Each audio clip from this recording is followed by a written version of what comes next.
जो next problem है that is हमारा 41। सो 41 में हम लोगों से कहा जा रहा है assume that a tunnel is dug across the earth और ब्रैकेट में है radius is r, so passing through its centre. So एक टनल को बनाया गया है जो कि अर्थ के सेंटर से होके पास हो रहा है। तो हम लोग से कहा जा रहा है find the time a particle take to cover the length of tunnel if it is projected into tunnel with a speed of root ji r. First part. Second part में कहा जा रहा है it is release from a height h is equals to r above the tunnel. So अगर इसको release किया गया है फ्रॉम ए हाइट जिसका की वैल्यू है आर, अगर वहाँ से रिलीज किया गया है तो इस टनल को क्रॉस करने के लिए कितना टाइम लगेगा, that is our B part. And C part में कहा जा रहा है it is thrown vertically up along the length of tunnel with a speed of root ji R. अगर रूट जी आर स्पीड से इसको ऊपर की तरफ फेंका गया था एट टनल पोजीशन पर ही, तो हम लोगों से पूछा जा रहा है कि फिर जो है इसको इस टनल को क्रॉस करने में कितना टाइम लगेगा, ये हम लोगों ने इवेलुएट करना है। तो देखिए इस प्रॉब्लम को देखने के लिए हम लोग किस तरह से समझेंगे। तो सपोज ये हमारा कोई अर्थ है, इस प्रकार से एक अर्थ है, यहाँ पर हमारा अर्थ का सेंटर है और यहाँ पर से एक टनल को बनाया गया है, इस तरह से टनल पास हो रहा है। तो अभी जो है यहाँ पर कहा गया है find the time a particle takes to cover the length of tunnel if it is projected into tunnel with a speed of, इस तरह से हम लोग कहा गया। तो देखिए यहाँ पर सपोज़ हमने कोई एक पार्टिकल कंसीडर कर लेते हैं। सो सपोज़ ये पार्टिकल अगर कहीं यहाँ कहीं पर है तो जो इस पर अर्थ के ग्रेविटेशनल फोर्स की वजह से जो इस पर पुल होगा वो कुछ इस डायरेक्शन में होगा। तो उसका क्या मैग्नीट्यूड होगा, ये अगर हम लोग इवेल्युएट करने का ट्राई करेंगे तो उसके लिए हम लोग कंसीडर करते हैं कि सपोज ये at a distance of X जो है ये पार्टिकल यहाँ पर रखा गया है। तो जब ये पार्टिकल x डिस्टेंस पर रखा गया होगा तो देखिए जो अर्थ का जो डिस्ट्रीब्यूशन होता है इसको हम लोग कंसीडर करते हैं क्या कि ये एक यूनिफॉर्म डिस्ट्रीब्यूशन है। सो अर्थ का जो डिस्ट्रीब्यूशन होगा यूनिफॉर्म डिस्ट्रीब्यूशन होगा। तो उसके लिए हम लोग density means mass per unit volume जो होगा वो हमारा कांस्टेंट रहेगा। तो अर्थ का सपोज अगर पूरा ही मास हम लोग लिए होते तो पूरा मास अपॉन पूरा वॉल्यूम रहा होता, लेकिन इस टाइम पर हम लोग क्या कर रहे हैं, किसी एक पोर्शन पर इस ऑब्जेक्ट को कंसीडर कर रहे हैं। तो वो ऑब्जेक्ट जो होगा अंडर द इन्फ्लुएंस ऑफ इतना ही मास का जो इफेक्ट होगा उसके ही जस्ट इन्फ्लुएंस में रहेगा। तो वो मास को जस्ट हम लोग m डैश कहते हैं और वॉल्यूम को v डैश कहते हैं। तो इस सिचुएशन में ये दोनों रेशियो इक्वल होगा क्योंकि यूनिफॉर्म मास डिस्ट्रीब्यूशन होता है। तो अब देखिए यहाँ पर इसको अगर हम लोग कंसीडर करेंगे तो ये हो जाएगा मास वॉल्यूम होगा 4/3 पाई और r³ just radius of the earth. अब यहाँ पे ये मास हमने मालूम नहीं, सो ये m डैश रखते हैं और यहाँ पर जो वॉल्यूम होगा दैट विल बी 4/3 पाई और ये हो जाएगा x का क्यूब। तो अब देखिए यहाँ पर से जो m डैश का वैल्यू आएगा, अब यहाँ पे ही हम इसको सॉल्व कर लेते हैं। तो m डैश का जो वैल्यू आएगा that will be mx³ divided by r³। So this value जो है वो हमारा m डैश का वैल्यू हो गया। कंसीडर कि ये जो हमारा पार्टिकल था, सो पार्टिकल का मास, सो मास ऑफ पार्टिकल इस तरह से उसको लिखते हैं, तो वो हमारा स्मॉल m था। तो अब देखिए अगर ये पार्टिकल को यहाँ पर है और under the influence of this mass है तो इन दोनों के बीच जो ग्रेविटेशनल पुल होगा या ग्रेविटेशनल फोर्स काम करेगा that will be Gm' upon इनके बीच का जो डिस्टेंस है। सो इनके बीच का जो डिस्टेंस है that is x, so r square, so x का स्क्वायर हम लोगों ने लेना होगा। तो अब देखिए इनके बीच जो फोर्स काम कर रहा होगा वो किस तरह से काम कर रहा होगा, तो देखिए g और हमारे पास है m डैश का value that is mx³ by r³। So x³ by r³ ये हमारा वैल्यू है m डैश का। सो g का वैल्यू हम लोग लिख लिया, m डैश का वैल्यू हम लोगों ने लिख लिया अब हमें स्मॉल m लिखना है। सो जस्ट इस तरह से हम लोगों ने लिख लिया। अब यहाँ पर जो है वो एक्स स्क्वायर से हमें डिवाइड करना था, सो जस्ट ये एक्स स्क्वायर से डिवाइड हो जाएगा। तो अब देखिए यहाँ पर क्या बचेगा, हमारे पास जो फोर्स का एक्सप्रेशन बचेगा वो जी एम, यहाँ पर एक स्मॉल m है और ये x है अपॉन r क्यूब हो रहा है। कुछ इस तरह से हमारे पास टर्म बन रहा है। तो अभी देखिए, अब ये force again towards the centre लग रहा है, सो जस्ट नेगेटिव है। और अगर मैग्नीट्यूड वाइज कंसीडर करें तो हम लोग इसको जस्ट kx से कंपेयर कर सकते हैं। तो अगेन ये देखिए, ये फोर्स टुवार्ड्स द सेंटर लग रहा है और ये जो है वो इस तरह का एक फोर्स बना रहा है जिसमें kx के जैसा एक फोर्स बना रहा है। So negative of kx force बना रहा है। तो अब ये क्या करेगा, ये ऑब्जेक्ट इसमें ऑसिलेशन करेगा जस्ट इस किसी मीन पॉइंट के अबाउट। सो ये मीन पॉइंट होगा उसका और इस मीन पॉइंट के अबाउट ये ऑब्जेक्ट ऑसिलेशन करेगा। तो जब ये ऑब्जेक्ट ऑसिलेशन करेगा तो हम लोग अगर इसके एक ऑसिलेशन में से सपोज ये मीन पॉइंट के अबाउट ऑसिलेशन करेगा तो यहाँ पर जाएगा, फर्स्ट एक्सट्रीम पर पहुँचेगा, फिर यहाँ पर अपने मीन पोजीशन पर आएगा और फिर यहाँ पर एक्सट्रीम पोजीशन पर जाएगा। तो ये टाइम पीरियड हमको नहीं चाहिए होगा, हमको चाहिए होगा जस्ट इस लेंथ को क्रॉस करने के लिए कितना टाइम लगा होगा। तो जस्ट वो t½ के इक्वल हो जाएगा। मीन्स जो भी टाइम पीरियड हमें आया होगा उसके टाइम पीरियड का अगर हम लोग t½ कर लेंगे तो हम लोगों को जो है वो इस टनल को क्रॉस करने के लिए कितना टाइम लगा होगा, ये जस्ट हम लोग इवेल्युएट कर पाएंगे। और अगर हम लोग इस तरह से कुछ इसको देखने के लिए चाहेंगे कि सपोज इसको यहाँ से यहाँ तक आने में जो टाइम लग रहा होगा वो टाइम अगर हम लोग इवेल्युएट कर लें और उसी को 2 से मल्टीप्लाई कर देंगे तो इतना ही टाइम इसको इस समय में भी लग रहा होगा। तो हम लोग कह सकते हैं कि टोटल टाइम जो है वो दिस सेक्शन को कवर करने में और दिस सेक्शन को कवर करने में जितना लगा होगा वो हमें मालूम हो जाएगा।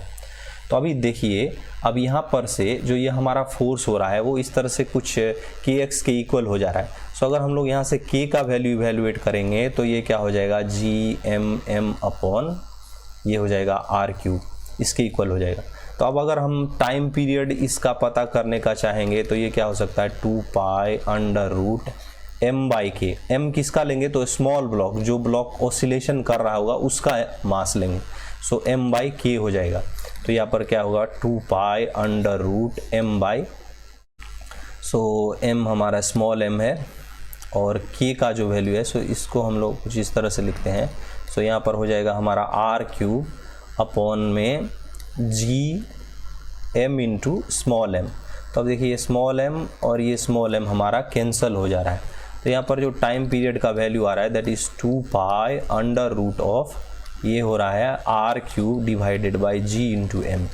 अब देखिए, हम लोग जब ग्रेविटेशनल फोर्स का स्टडी करते हैं तो हम लोग क्या कहते हैं, mg जो होता है वो इक्वल हो जाता है gmm/r² के इक्वल हो जाता है। तो यहाँ से जो mm कैंसिल होगा तो g का जो वैल्यू हो जाता है that is gm upon r² हो जाता है। तो यहाँ पर से एक r को छोड़ करके हम लोग देखेंगे तो ये हो जाएगा r² अपॉन gm। सो ये 1/g बन रहा है मीन्स, और यहाँ पे एक r है तो ये r/g बन रहा है। तो यहाँ पर जो इसका टाइम पीरियड हो रहा है दैट इज़ 2π√r/g। सो ये एक सेक्शन हम लोग यहाँ पर से देख सकते हैं कि ये जो ऑसिलेशन करेगा सो 2π√r/g, इस तरह से इसका टाइम पीरियड होगा उस। अब देखिए, हमारे पास इतना हो जाने के बाद 2-3 वेज है इसको सॉल्व करने का। सो उसको हम लोग उस तरह से कर सकते हैं, लेकिन जो प्रॉब्लम में कंडीशन दे दिया गया है उस कंडीशन को फॉलो करते हुए मीन्स उसको समझने के लिए अगर हम लोग ट्राई करें और उसको समझते हुए करेंगे तो यहाँ पर जो हमको दिया गया है कि projected with A, if it is projected into the tunnel with a speed of √gr। तो देखिए, जब इसको प्रोजेक्ट किया गया है into the tunnel means tunnel में जब इसको प्रोजेक्ट किया गया है उस इंस्टेंट का जो वेलोसिटी है दैट इज़ हम लोगों को दिया गया है √gr। अब हम लोग जानते हैं कि सिंपल पेंडुलम में और सिंपल हार्मोनिक मोशन के लिए v² का इक्वेशन हम लोग क्या लिखते हैं, तो v² is equals to ω² into a² minus of x², ये इसके इक्वल हो जाता है। तो अब यहाँ पर देखिए जो हमारा v का वैल्यू दिया गया that is root ji r. So इसका स्क्वायर करेंगे तो दिस वैल्यू हो जाएगा जी आर के इक्वल, फिर ये ओमेगा स्क्वायर हो जाएगा और यहाँ पर हमारे पास होगा ए स्क्वायर और माइनस ऑफ अभी x जो है जब प्रोजेक्ट किया गया होगा इनटू द टनल, मीन्स इसको यहाँ पर देखिए जब इसको यहाँ पर प्रोजेक्ट किया गया होगा तो ये मीन पोजीशन से जो इसका डिस्टेंस था ये x कितना था, तो ये x इक्वल्स टू r हो रहा है, तो a square minus of r square के ये इक्वल हो जा रहा है ये टर्म। सो यहाँ पर जो हमारे पास बन रहा है g r is equals to omega square into A square minus,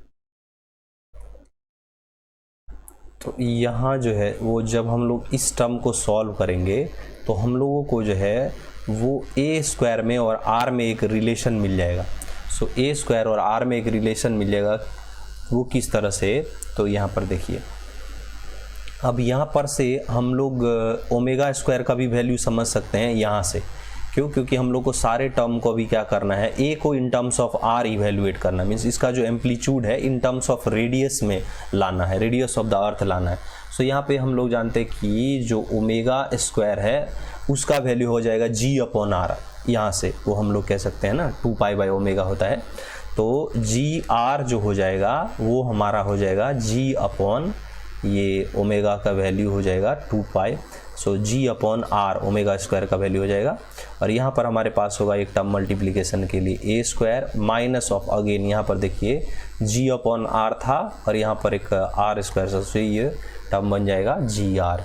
तो अब इस तरह से 2gr जो है वो 2gr जो है वो इक्वल हो जाएगा जी आर ए स्क्वायर के, तो यहाँ से g से g कैंसिल हो जाएगा, तो ए स्क्वायर जो होगा वो 2r स्क्वायर के इक्वल होगा। सो ए वैल्यू जो होगा वो कितना होगा, तो √2r के इक्वल होगा। तो अब हमें जो है वो एम्पलीट्यूड का रिलेशन मिल चुका है इन टर्म्स ऑफ रेडियस।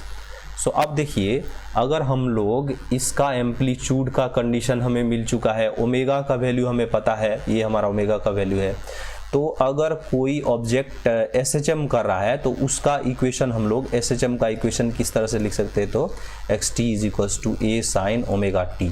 सो किसी भी टाइम पर वो क्या डिस्प्लेसमेंट पर होगा उसके अकॉर्डिंग हम लोग अब लिख सकते हैं। तो ए का वैल्यू हमारे पास ये है, ओमेगा का वैल्यू हमारे पास ये है, यहाँ पर ये टाइम है।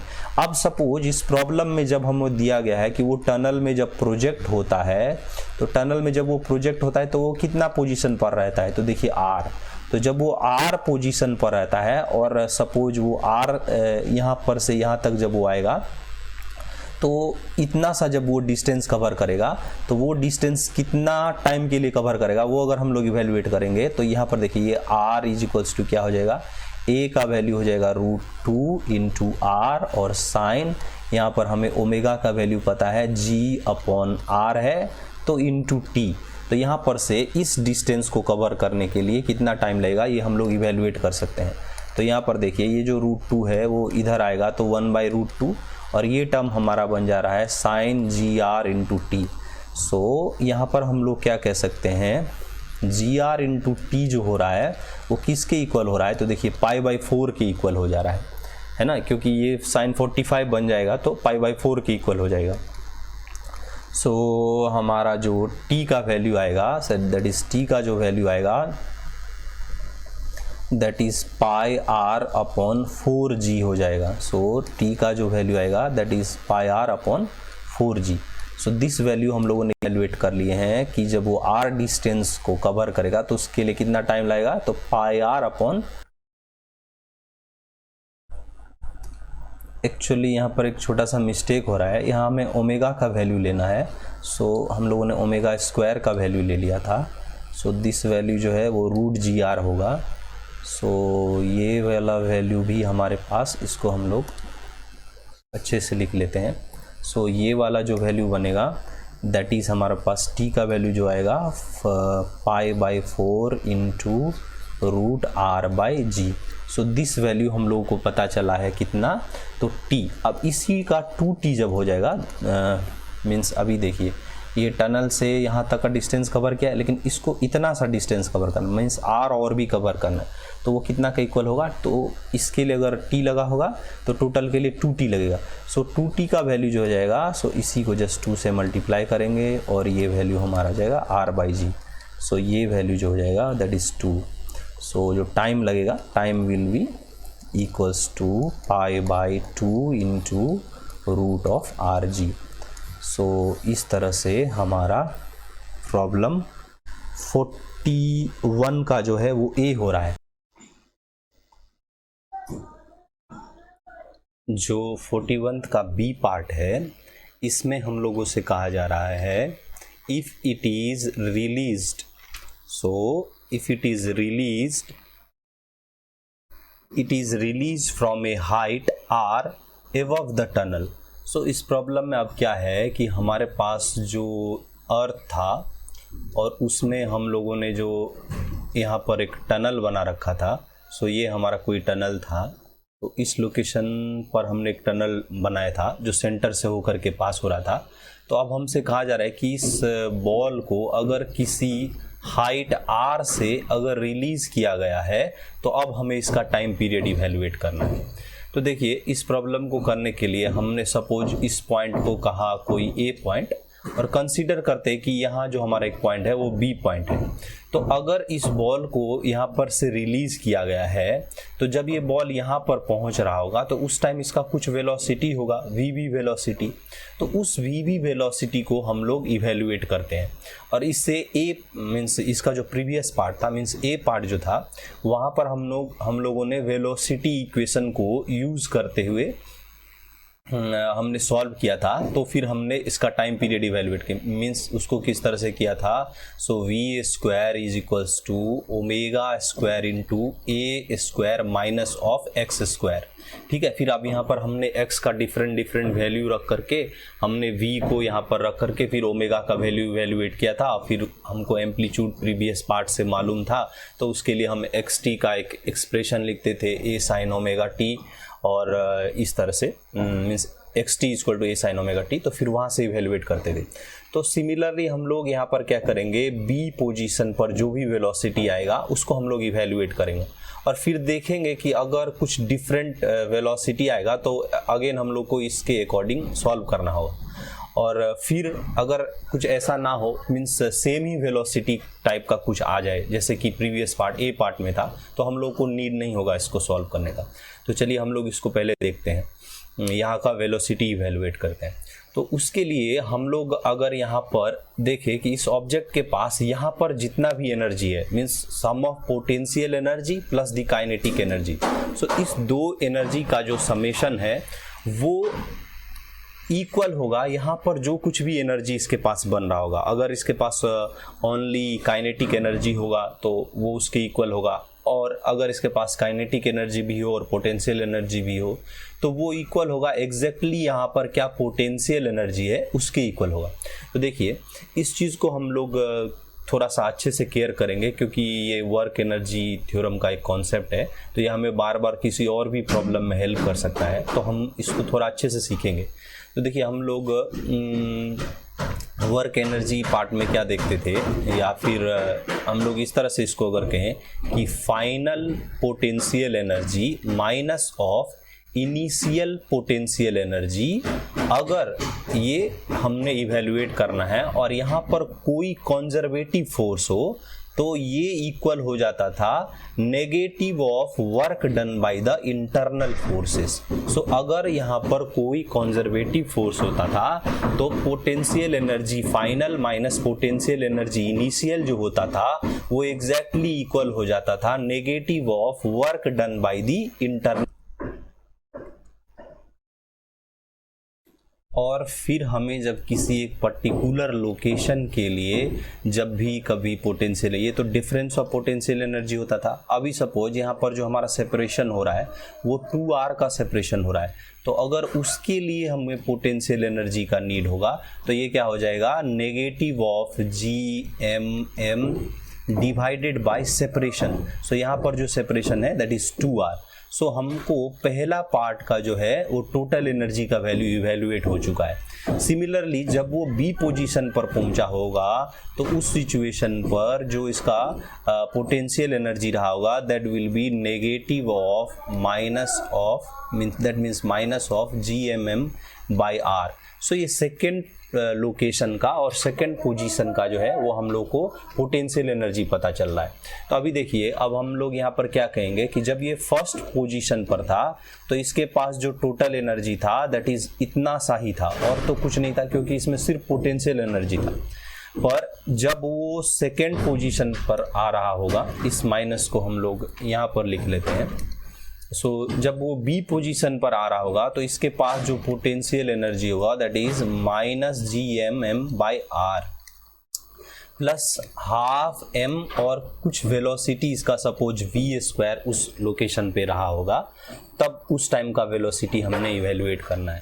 सो यहाँ से हमें क्या वैल्यू मिलेगा? सो जब ये इस पार्ट में जाएगा तो यहाँ पर बचेगा GMM डिवाइडेड बाई 2R। इधर में R था और यहाँ पे माइनस वाला पार्ट आएगा, सो यहाँ पर जस्ट बचेगा GMM/2R और यहाँ पर है हमारे पास हाफ mv²। सो 2 से 2 कैंसिल, m से m कैंसिल, तो यहाँ पर जो हमें v² का वैल्यू मिल रहा है दैट इज GM/R ही है। सो ये वैल्यू जो v का है that is exactly equals to √GR का ही है।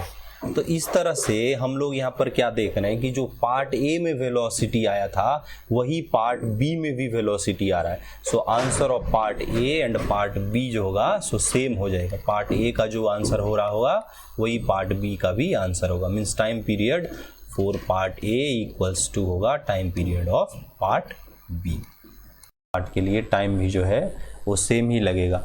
सो टाइम फॉर बी कंडीशन जो होगा वो equal to time for A condition हो जाएगा, सेम ही टाइम लगेगा।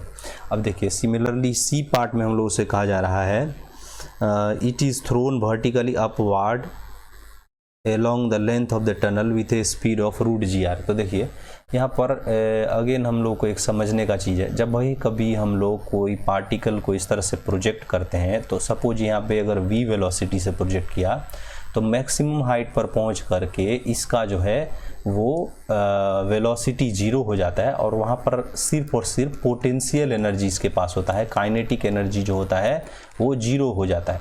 तो इस पोजीशन पर क्या होता है, सिर्फ काइनेटिक एनर्जी रहता है। अब देखिए यहाँ पर जब वो वापस आता है अगेन तो यहाँ पर क्या हो जाता है, पोटेंशियल एनर्जी 0 हो जाता है और सेम काइनेटिक एनर्जी बनता है जो यहाँ पर था। सो अगेन यहाँ पर जो वेलोसिटी होगा वो सेम ही हो जाएगा। अगर √GR से थ्रो किया गया था तो वापस जब लौट के आएगा तो इस पॉइंट पर उसका वेलोसिटी √GR ही होगा। तो अगर √GR होगा तो हम फिर ये कह सकते हैं टाइम इन ए कंडीशन जो है is equals to time in B